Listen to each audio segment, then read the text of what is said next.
akkaawuntii teelegiraamii keenya haak ta'uu yookaan ammoo nu jalaa hatamuu akkamiin beekna? Akkasuma ammoo yookaan nu jalaaf haak ta'uu taate akkamiin irraa sirreessina yookaan ammoo haakii san irraa balleessuu dandeenya kan jiru. Sadaffaratti ammoo akka haak hin taaneef jalqabuma maal gochuudha qabna? Settingii kam itti banuu qabna kan jiru san isinitti agarsiisa. Na waliin tura. Egaa chaanaalii Walloo Asiitiif haaraa yoo taatan subscribe godhuudhaan eegala. Yaada qabdan ammoo koomentii irratti nuuf barreessa. Egaa jalqabaa haak ta'uu isaadha kan ittiin beeknu jechuudha. Settingii keessa deemnee iddoo kanatti jechuudha. Privacy and security kan jedhu kana yeroo filattan asitti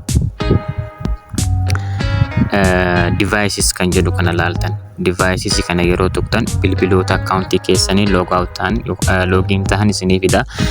Egaa akkasitti bilbiloonni biraadha keessan irraa hafe yoo kan agartan taate terminate kan jedhu tuquudhaan keessaa baaftanii jechuudha.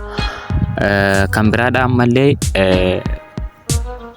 yoo miseejiin hin taane kan siif dhufu login ta'ee jira kan jedhu siif ergamu taate inni kun akkaawuntii keessan haak ta'uu kan beeksisuudha jechuudha.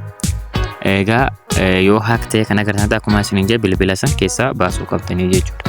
Akka haak hin taaneef ammoo jalqabuma wanti itti sirreeffachuu qabdan jechuudha. Two step verification kan jedhu kan isa jalqabaa kana itti banuudha qabdanii.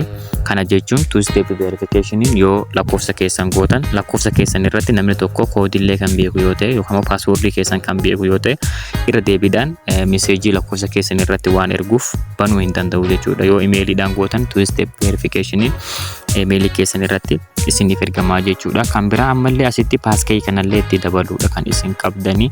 Paaskiin faayidaan isaadha ashaaraa yookaan ammoo koodii bilbila keessaniitiin akka inni banatu gochuudha jechuudha. Kan biraa login imeelii keessan itti dabaluudha jechuudha. Wantoota kanneen sirreessuu qabdan akka jalqabatti kan laalamu jechuudha. Akka sadarkaa jalqabarratti kan laalamu akkaawuntiin haaka hin taaneef two step verification kan jedhu kun dirqama itti banamuu qaba jechuudha. Yoo kun baname akkaawuntii keessan akka salphatti namni seenuu hin danda'u jechuudha. Galatooma chaanaalii keenya haaraa yoo taatan subscribe godhaan isiniin jaa yaada qabdan ammoo koomentii irratti gaafadhaa.